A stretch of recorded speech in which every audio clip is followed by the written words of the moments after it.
Hi hello ಎಲ್ಲ ಹೇಗಿದ್ದೀರಾ? ಚೆನ್ನಾಗಿದ್ದೀರಾ? ನಾನಂತೂ ತುಂಬಾ ಚೆನ್ನಾಗಿದ್ದೀನಿ.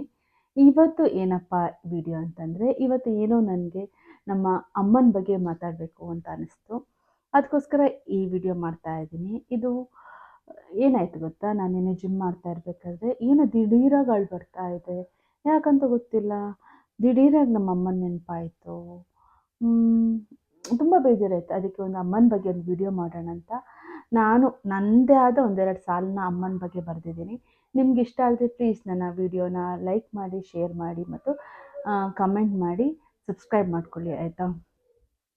ಅಮ್ಮ ಒಂದು ಪದಕ್ಕೆ ಒಂದು ಎಷ್ಟೊಂದು ಶಕ್ತಿ ಇರುತ್ತಲ್ಲ. ಅಮ್ಮ ಅಂದ್ರೇ ಒಂದು ಪ್ರೀತಿ.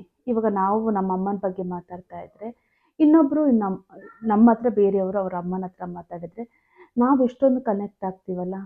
ಅವ್ರು ಇವಾಗ ಏನೋ ಬೇಜಾರಲ್ಲ, ಖುಷಿಯಲ್ಲ, ಹೀಗೆ ಆಯಿತು ಹಾಗೆ ಆಯಿತು ಅಂತ ಅವ್ರ ಅಮ್ಮನ ಬಗ್ಗೆ ಮಾತಾಡ್ಬೇಕಾದ್ರೆ ನಮಗೂ ಅವ್ರು ಖುಷಿಯಲ್ಲಿದ್ದರೆ ನಮಗೂ ಖುಷಿ ಆಗುತ್ತೆ, ಅವ್ರು ಬೇಜಾರಲ್ಲಿದ್ದರೆ ನಮಗೂ ಬೇಜಾರಾಗುತ್ತಲ್ಲ. ಅದೇ ಅದೊಂದು ಅಮ್ಮ ಅನ್ನೋ ಪದದ ಸ್ಟ್ರಾಂಗ್ ಫೀಲಿಂಗ್ ಅದು ನನ್ನ ಪ್ರಕಾರ ಆಯಿತಾ. ಇವಾಗ ಅಮ್ಮ ಅಂದರೆ ಲೈಕ್ ಅಮ್ಮನಿಗೆ ಒಂದು ಚಿಕ್ಕ ಮಗು ಅಳ್ತಾ ಇದ್ದರೆ ಆ ಮಗುನ ನಗ್ಸೋಕ್ಕೂ ಅಮ್ಮನಿಗೆ ಎಷ್ಟು ಚೆನ್ನಾಗಿ ಬರುತ್ತೆ. ಇವಾಗ ಆ ಮಗು ಮುಖ ನೋಡಿ, ಆ ಮಗುಗೆ ಹೊಟ್ಟೆ ಹಸಿದಿದೆಯಾ, ಆ ಮಗುಗೆ ಬೇಜಾರಾಗಿದೆಯಾ, ಇಲ್ಲ ಆ ಮಗುಗೆ ಹುಷಾರಿಲ್ವಾ, ಏನಕ್ಕೆ ಅಳ್ತಾ ಇದೆ ಅಂತ ಅಮ್ಮನಿಗೆ ಗೊತ್ತಾಗುತ್ತೆ ಅಲ್ವಾ? ನಿಮಗೂ ಅದು ಫೀಲ್ ಆಗಿದೆಯಾ? ಬಟ್ ಇವಾಗಿನ ಜನ್ರೇಷನಲ್ಲಿ ಏನಾಗೈತೆ ಅಂತಂದರೆ, ನಾವು ಒಂದು ಕಡೆ ಇರ್ತೀವಿ. ಇವಾಗ ನಾನೇ ಅಂದ್ಕೊಳ್ಳಿ, ಇವಾಗ ನಾನು ಮದುವೆ ಮುಂಚೆ ನಾನು, ನಮ್ಮ ಅಕ್ಕ, ನನ್ನ ತಮ್ಮ ನಾವೆಲ್ಲ ಬ್ಯಾಂಗ್ಳೂರಲ್ಲಿದ್ದಿದ್ದು. ಅಮ್ಮ ಅಪ್ಪ ಊರಲ್ಲಿದ್ದರು. ನಾವೆಷ್ಟು ಬ್ಯುಸಿಯಾಗಿದ್ದೆ ಅಂತಂದರೆ, ನಮಗೆ ಅಮ್ಮನಿಗೆ ಕಾಲ್ ಮಾಡೋಕ್ಕೆ ಆಗ್ತಾ ಇದ್ದಿಲ್ಲ. ಅವ್ರು ಕಾಲ್ ಮಾಡಿ ನಾವು ಬ್ಯುಸಿಯಾಗಿದ್ದಾಗ ಅವ್ರು ಕಾಲ್ ಮಾಡಿದ್ರೆ ಬೈದ್ಬಿಟ್ಟೆಲ್ಲ ಫೋನ್ ಇಡ್ತಾ ಇದ್ದೆ ಆಯಿತಾ. ಏನಕ್ಕೆ ಇವಾಗ ಫೋನ್ ಮಾಡಿದ್ದು, ನಾನು ಬ್ಯುಸಿಯಾಗಿದ್ದೀನಿ ಅಂತ. ಅವ್ರು ನಮ್ಮ ಹತ್ರ ಎಕ್ಸ್ಪೆಕ್ಟ್ ಮಾಡೋದು ಏನು ಗೊತ್ತಾ? ಹೇಗಿದ್ದೀರಾ, ಊಟ ಆಯಿತಾ, ಇವತ್ತು ದಿನ ಚೆನ್ನಾಗಿತ್ತಾ, ಅಷ್ಟೇ ಕೇಳೋಕೆ ಅವ್ರು ಫೋನ್ ಮಾಡೋದು. ನಮಗೆಲ್ಲ ಅಹಂಕಾರ, ಮಾತಾಡೋಕ್ಕೆ ಟೈಮ್ ಇಲ್ಲ. ಬಟ್ ನಮಗೆ ನಮ್ಮ ಫ್ರೆಂಡ್ಸ್ ಹತ್ರ ಮಾತಾಡೋಕ್ಕಾಗಲಿ, ಅಲ್ಲ ಬತ್ ಏನೋ ಒಂದು ಕೆಲಸಕ್ಕೆ ಟೈಮ್ ಇರುತ್ತೆ. ಒಂದು 5 ನಿಮಿಷ ನಮ್ಗೆ ಇವಾಗ ನಮ್ಮ ಮನೆಯವ್ರ ಹತ್ರ ಆಗಲಿ ನಮ್ಮ ಅಮ್ಮನ ಹತ್ರ ಆಗಲಿ ನಮಗೆ ಮಾತಾಡೋಕ್ಕೆ ಟೈಮೇ ಇರಲ್ಲ ಇವಾಗಿನ ಜನ್ರೇಷನಲ್ಲಿ. ಅದು ಸ್ವಲ್ಪ ಬೇಜಾರಾಗ್ತಾ ಇದೆ. ಮತ್ತೇನು ಗೊತ್ತಾ, ಅಮ್ಮ ಎಷ್ಟೇ ಬೇಜಾರಲ್ಲಿರಲಿ, ಅಲ್ಲ ಅವರು ತಿಂದ್ರೇನು ತಿಂದಿಲ್ಲದಿದ್ರೂ ನಾವು ಫೋನ್ ಮಾಡಿ ಇಲ್ಲ ನಾವು ಕೇಳಿದರೆ ಅಮ್ಮ ಹೇಗಿದ್ದೀರಿ ಅಂತ ಕೇಳಿದರೆ ಅವ್ರ ಮಾತಲ್ಲಿ ಏನು ಉತ್ತರ ಬರೋದು, ಚೆನ್ನಾಗಿದ್ದೀವಿ ಅಂತ. ಅದೇ ಅವ್ರು ನಮಗೆ ರಿಟರ್ನ್ ಕೇಳಿ ನೀವು ಹೇಗಿದ್ದೀರಿ ಅಂತ ನಮ್ಮದೊಂದು ಇಷ್ಟೊಂದು ಇರುತ್ತೆ.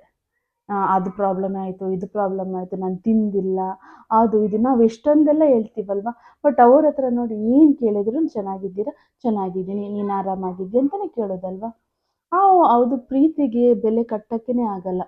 ಇವಾಗ ನಾನು ನನ್ನ ಮಗನಿಗೆ ಅಮ್ಮ ಆಗಿರೋದ್ರಿಂದ ಅವನೊಂದು ಎಷ್ಟು ತಂಟೆ ಮಾಡ್ತಾನೆ ಅಂದರೆ, ಎಲ್ಲ ಮಕ್ಕಳು ಅಷ್ಟೇ ಚಿಕ್ಕ ವಯಸ್ಸಲ್ಲಿ ತಂಟೆ ಮಾಡುತ್ತೆ, ಕೆಲಸದಲ್ಲಿ ನಮ್ಗೆ ಎಷ್ಟು ಕೋಪ ಬರುತ್ತೆ. ಆವಾಗ ಜನ್ರೇಷನಲ್ಲಿ 3, 4, 2 ಮಕ್ಕಳನ್ನೆಲ್ಲ ಸಂಭಾಲಿಸ್ತಾರಲ್ಲ, ಅದೂ ಈ ಕಡೆ ಜಾಯಿಂಟ್ ಫ್ಯಾಮಿಲಿ, ಆ ಫ್ಯಾಮಿಲಿನ ನೋಡ್ಕೋಬೇಕು, ಈ ಕಡೆ ಈ ಮಕ್ಕಳಿಗೇನು ನೋಡ್ಕೋಬೇಕು ಅಂದರೆ ಅವ್ರಿಗೆಲ್ಲ ಅವಾಗ ಹೇಗಾಗಿರಬೇಡ ಅಲ್ವಾ. ಇವಾಗ ನಮ್ಮದು ಜನ್ರೇಷನ್ ನೋಡಿದ್ರೆ ಇವಾಗ ನಾವೆಲ್ಲ ತುಂಬ ಈಸಿ ಲೈಫಿಗೆ ಇದಾಗ್ಬಿಟ್ಟಿದ್ದೀವಿ.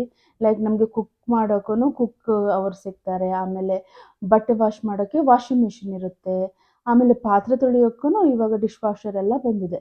ಬಟ್ ಆವಾಗಿನ ಕಾಲದಲ್ಲಿ ಪಾಪ ಅವರೇ ಬಟ್ಟೆ ವಾಶ್ ಮಾಡಬೇಕು, ಅವರೇ ಕುಕ್ಕಿಂಗ್ ಮಾಡಬೇಕು, ನಮ್ಮನ್ನು ನೋಡ್ಕೋಬೇಕು, ಮನೆಯಲ್ಲಿ ಬೇರೆ 12, 13 ಜನ ಇರ್ತಾರೆ, ಅವರನ್ನೆಲ್ಲ ನೋಡಿಕೊಂಡು ನಮ್ಮನ್ನು ನೋಡಿಕೊಂಡೆಲ್ಲ ಎಷ್ಟೊಂದು ಕೆಲಸ ಮಾಡಿರ್ತಾರೆ.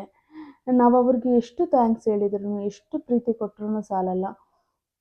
ನನಗೆ ಏನಕ್ಕೆ ಇವತ್ತು ನಾನು ಇಷ್ಟೊಂದು ಮಾತಾಡ್ತಿದ್ದೀನಿ ಅಂತ ಗೊತ್ತಿಲ್ಲ. ನನಗೆ ನಮ್ಮ ಅಮ್ಮ ತೀರೋಗಿ 3.5 ವರ್ಷ ಆಗ್ತಾ ಬಂತು. ಆವಾಗ ನಾನು ತುಂಬ ನನಗೆ ಗೊತ್ತು, ಅಮ್ಮ ತುಂಬ ಕಷ್ಟಪಟ್ಟು ನಮ್ಮನ್ನು ಸಾಕಿದ್ದಾರೆ, ಒಳ್ಳೆ ಎಜುಕೇಷನ್ ಕೊಟ್ಟಿದ್ದಾರೆ, ಎಲ್ಲ ಒಳ್ಳೆಯದೇ ಮಾಡಿದ್ದಾರೆ. ಬಟ್ ಆವಾಗ ಅವರಿದ್ದಾಗ ಆ ಪ್ರೀತಿ ಗೊತ್ತಾಗಲ್ಲ. ಇವಾಗ ಏನಕ್ಕಾದರೂ ದಿಢೀರಾಗಿ ನೆನಪಾದಾಗ ಗೊತ್ತಾಗುತ್ತಲ್ಲ ಅಮ್ಮ ಇಲ್ಲ ಅಂತ, ಇವಾಗ ಒಂಥರ ಬೇಜಾರಾಗೋದು. ನನಗೇನಾದರೂ ಬೇಜಾರಾದಾಗ ಯಾರಾದರೂ ಹೇಳೋಕ್ಕೆ ಬೇಕಿರುತ್ತೇನೋ ಅಂತ ಎಲ್ರಿಗೂ ಹೇಳ್ತಾ ಇರೋದು, ನಿಮ್ಮ ಅಪ್ಪ ಅಮ್ಮ ನಿಮ್ಮ ಜೊತೆ ಇದ್ದರೆ ಒಂದು ಸತಿ ಮಾತಾಡಿ. 1-2 ನಿಮಿಷದಲ್ಲಿ ನೀವು ಅವ್ರ ಹತ್ರ ಮಾತಾಡ್ಬೋದು. ನೀವು ಯಾವ ಕಡೆನೇ ಇರಲಿ, ಎಲ್ಲೇ ಇರಲಿ, 1-2 ನಿಮಿಷ, 5 ನಿಮಿಷ ಅವ್ರಿಗೆ ಮಾತಾಡಿ. ಅವರಷ್ಟೇ ನಮ್ಮ ಹತ್ರ ಎಕ್ಸ್ಪೆಕ್ಟ್ ಮಾಡೋದು. ಒಂದು ಹಲೋನ, ಹೇಗಿದ್ದೀರಾ, ಚೆನ್ನಾಗಿದ್ದೀರಾ, ಏನು ಆರೋಗ್ಯ ಹೇಗಿದೆ ಅಂತ ಒಂದು ಮಾತು ಕೇಳೋಣ. ಯಾರಾದರೂ ಅಷ್ಟೇ, ಈ ವಿಡಿಯೋ ಯಾರಾದರೂ ನೋಡ್ತಾ ಇದ್ದರೆ ಪ್ಲೀಸ್ ನೀವು ದೂರದಲ್ಲಿದ್ದರೆ ಒಂದು ಕಾಲ್ ಮಾಡಿ ಅವ್ರ ಹತ್ರ ಮಾತಾಡಿ, ಅವ್ರಿಗೆ ಖುಷಿ ಆಗುತ್ತೆ. ಅದು ಕಳೆದ್ಕೊಂಡ ನಂತರ ಅದರ ವ್ಯಾಲ್ಯೂ ಗೊತ್ತಾಗುತ್ತಲ್ಲ, ಹಾಗೆ ಕಳೆದ್ಕೊಂಡ ನಂತರ ಅದರ ವ್ಯಾಲ್ಯೂ ಜಾಸ್ತಿನೇ ಇರುತ್ತೆ. ಇದ್ದಾಗ ನಮ್ಗೆ ಅದರ ವ್ಯಾಲ್ಯೂ ಗೊತ್ತಾಗಲ್ಲ. ಅವ್ರ ಪ್ರೀತಿಗೆ ಬೆಲೆ ಕಟ್ಟೋಕ್ಕೇ ಆಗಲ್ಲ ಫ್ರೆಂಡ್ಸ್. ನಂಗೆ ಯಾಕೋ ನಿನ್ನೆಯಿಂದ ತುಂಬ ಮಿಸ್ ಮಾಡ್ಕೋತಾ ಇದ್ದೀನಿ ನಾನು, ಹೇಳ್ಕೊಳಕ್ಕಾಗ್ತಾ ಇಲ್ಲ.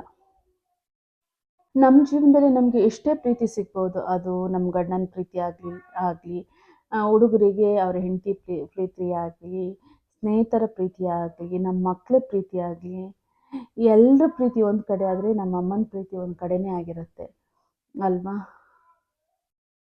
ಆ ಪ್ರೀತಿಗೆ ಬೆಲೆ ಕಟ್ಟೋಕ್ಕೇ ಆಗಲ್ಲ. ತುಂಬ ಯಾಕೋ ತುಂಬ ತುಂಬ ತುಂಬ ಮಿಸ್ ಮಾಡ್ಕೋತಾ ಇದ್ದೀನಿ ಅನಿಸುತ್ತೆ. ನಮ್ಮ ಅಮ್ಮನಿಗೆ ಏನಾಗಿತ್ತು ಅಂತಂದರೆ, 3.5 ವರ್ಷದ ಹಿಂದೆ ನಾನು ಪ್ರೆಗ್ನೆಂಟ್ ಆಗಿದ್ದೆ, ಬ್ಯಾಂಗ್ಳೂರಲ್ಲಿದ್ದೆ. ಅಮ್ಮನೂ ನಮ್ಮ ಜೊತೆ ಬ್ಯಾಂಗ್ಳೂರಲ್ಲಿದ್ದರು ಆಯಿತಾ. ಆವಾಗ ಅವ್ರಿಗೆ ತುಂಬ ಕೆಮ್ಮು ಬರ್ತಾಯಿತ್ತು. ಆಮೇಲೆ ಅವ್ರಿಗೆ ರಾತ್ರಿ ಎಲ್ಲ ಮಲ್ಕೋಕ್ಕಾಗ್ತಾ ಇದ್ದಿಲ್ಲ. ಅವ್ರು ತುಂಬ ಸಫರ್ ಪಡ್ತಾಯಿದ್ರು. ನಾವು ಅವ್ರಿಗೆ ಫಸ್ಟು ಏನೋ ಚಳಿಗೆ ಆಗ್ತಾ ಇಲ್ವೇನೋ ಅಂತ ಅಂದ್ಕೊಂಡಿದ್ವಿ. ಬೆಂಗ್ಳೂರು ಚಳಿ ಅಲ್ಲ, ಊರಲ್ಲಿ ತುಂಬ ಸೆಕೆ, ನಾವು ಉಡುಪಿ ಆಗಿರೋದ್ರಿಂದ ಅದಕ್ಕೆ ಅಡ್ಜಸ್ಟ್ ಆಗ್ತಾ ಇಲ್ಲ ಅಂದ್ಕೊಂಡಿದ್ವಿ. ಆಮೇಲೆ ನಂದು 3 ತಿಂಗಳು ಬಾಣಂತನ ಮುಗಿಸ್ಕೊಂಡು ನಾವು ಊರಿಗೆ ಹೋದ್ವಿ. ಊರಲ್ಲಿ ಒಂದಿನ ಪಾಪುನಿದ್ದ, ಇವರು ಬಟ್ಟೆ ವಾಶ್ ಮಾಡಬೇಕಾದ್ರೆ ವಾಮಿಟ್ ಮಾಡಿಕೊಂಡ್ರು ಬ್ಲಡ್ಡು. ನಾವು ಆವಾಗಲೇ ಆಸ್ಪತ್ರೆಗೆ ಕರ್ಕೊಂಡು ಹೋದ್ವಿ. ಒಂದು ಆಸ್ಪತ್ರೆಯಲ್ಲಿ ಆಗಲ್ಲ ಅಂದರು, ಇನ್ನೊಂದು ಆಸ್ಪತ್ರೆಗೆ ಶಿಫ್ಟ್ ಆದಾಗ ಇಟ್ ಈಸ್ ಕ್ಯಾನ್ಸರ್ ಅಂತ ಹೇಳಿದ್ರು ಆಯಿತಾ. ಅದು 4th ಸ್ಟೇಜಿಗೆ ಬಂದುಬಿಟ್ಟಿದೆ.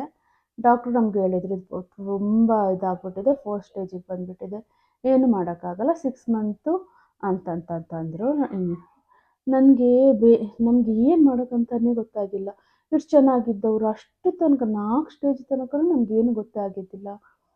ಎಷ್ಟು ಹೇಳೋರು ನನಗೆ ಆಗ್ತಾ ಇಲ್ಲ ಯಾಕೋ ಅಂತ. ನಾವು ಇಲ್ಲೂ ತೋರಿಸಿದ್ವಿ ಬೆಂಗಳೂರಲ್ಲಿ, ಅದೇನು ಅಷ್ಟೊಂದು ಅವರು ಕಫ ಅಂತ ಹೇಳ್ಬಿಟ್ರು. ಅವ್ರು ಎಷ್ಟು ನೋವು ಅನುಭವಿಸಿರ್ಬೇಡ, ನೋವು ಈಗ ಹೇಳೋಕ್ಕೇ ಆಗಲ್ಲ ನನಗೆ, ಅಷ್ಟೊಂದು ಇದಾಗ್ತಾಯಿದೆ. ಆ ನೋವು ಹೆಂಗೆ ಸಹಿಸ್ಕೋತಾ ಇದ್ರು. ಅವರು ಆಸ್ಪತ್ರೆಗೆ ಹೋಗೋ ಮುಂಚೆ ನನ್ನ ಮಗ ಚಿಕ್ಕವನಲ್ಲ, ನಾನು ಸ್ವಾತಿಗೆ ಹೇಳಿಲ್ಲ, ಅವಳನ್ನು ಕರ್ಕೊಂಬನ್ನಿ, ನಾನು ಹೇಳ್ಬಿಟ್ಟು ಹೋಗ್ಬೇಕು ಅಂತ ಆಸ್ಪತ್ರೆಗೆಲ್ಲ ಹೋಗಿದ್ರು. ನಿನ್ನೆ ಫುಲ್ಲು ನನಗೆ ನೆನಪು ನಮ್ಮಮ್ಮಂದು. ಯಾಕೋ ತುಂಬ ಬೇಜಾರು, ತುಂಬ ನೆನಪಾಗ್ತಾಯಿತ್ತು. ಅವರಿದ್ದಾಗ ನನಗೆ ತುಂಬ ಕೋಪ ಆಯಿತಾ, ತುಂಬ ಅಂದರೆ ತುಂಬಾ. ಯಾರ ಮೇಲೂ ಅಷ್ಟೊಂದು ಕೋಪ ಮಾಡ್ಕೋಬಾರ್ದು. ಎಲ್ರಿಗೂ ನಾನು ತುಂಬ ಅಂದರೆ ಇವಾಗಲೂ ಅಷ್ಟೇ, ನಂಗೆ ಕೋಪ ಬಂದರೆ ತುಂಬ ಬರುತ್ತೆ. ಅಷ್ಟೊಂದು ಕೋಪ ಯಾರ ಜೊತೆನೂ ನಾವು ತೋರಿಸ್ಕೋಬಾರ್ದು. ಅವ್ರು ನಮ್ಗೆ ಏನು ಕೋಪ ತೋರಿಸಲ್ಲ, ಬಟ್ ನಾವು ತುಂಬ ಕೋಪ ಮಾಡ್ಕೋತೀವಿ, ಬೈತೀವಿ, ಎಲ್ಲ ಮಾಡ್ತೀವಲ್ವ. ತಪ್ಪು ಅದು ನಾವು ಮಾಡೋದು. ನೀವು ಯಾರು ನೋಡ್ತಾ ಇದ್ರೂ ನಿಮ್ಮ ಅಪ್ಪ ಅಮ್ಮನಿಗೆ ತುಂಬ ರೆಸ್ಪೆಕ್ಟ್ ಮಾಡಿ, ತುಂಬ ಪ್ರೀತಿ ಕೊಡಿ. ದೂರದಲ್ಲಿದ್ದಿದ್ರೆ ಕಾಲ್ ಮಾಡಿ ಮಾತಾಡಿ, ಚೆನ್ನಾಗಿ ನೋಡ್ಕೊಳ್ಳಿ. ಅವ್ರು ಹೋದ ನಂತರ ನಮ್ಗೆ ಅವ್ರಿಗೆ ಏನು ಮಾಡೋಕ್ಕಾಗಲ್ಲ, ಹಿಂಗೆ ಅಳಬೇಕಾಗತ್ತೆ ಅಷ್ಟೇ. ಈ ವಿಡಿಯೋ ನಿಮಗೆ ಇಷ್ಟ ಆದರೆ ಪ್ಲೀಸ್ ಲೈಕ್ ಮಾಡಿ, ಶೇರ್ ಮಾಡಿ ಮತ್ತು ಸಬ್ಸ್ಕ್ರೈಬ್ ಮಾಡಿ.